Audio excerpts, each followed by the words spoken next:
My research team in bioinformatics is trying to develop computational tools to try to understand the association between genes and diseases and therapeutic treatments. In other words, now that we can sequence the human genome and we have all the genetic information for potentially all the patients, we want to understand why certain people get certain diseases and how they respond to therapies and why some people don't respond to therapies at all.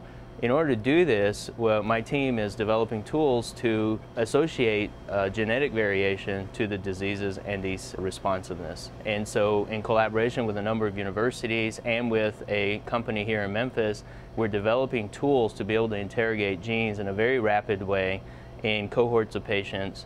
And the ultimate goal there is to identify genetic biomarkers so that we can better understand the therapeutic application. The ultimate goal of our work is to identify genetic biomarkers that will help clinicians to understand the disease and to better treat the individual, and that's what we call personalized medicine. My lab is trying to understand the mechanisms underlying neurodegeneration associated with Alzheimer's disease. In other words, why do neurons die and cause cognitive problems in Alzheimer's disease? And we use a variety of techniques from bench science, molecular biology, biochemistry, and take it all the way to making mouse models so that we can really test what the effect of certain proteins and genes are and what their relationship is to Alzheimer's disease. And the ultimate goal is to generate a mouse model that we can call a mouse model for Alzheimer's disease so that we can test new therapeutics on before we take it into the clinics and test it in humans. So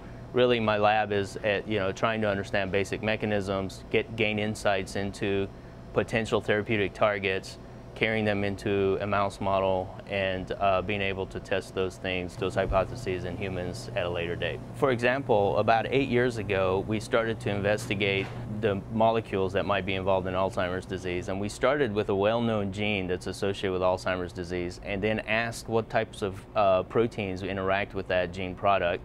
And then we used that and found a novel discovery that there's a certain gene that's involved in energy metabolism in the brain. And now we're in the process of crossing this mouse that we've generated here at University of Memphis with the known Alzheimer's models to try to investigate what the interaction is between these two proteins. And ultimately that can lead to a new therapeutic angle to try to treat this devastating disease.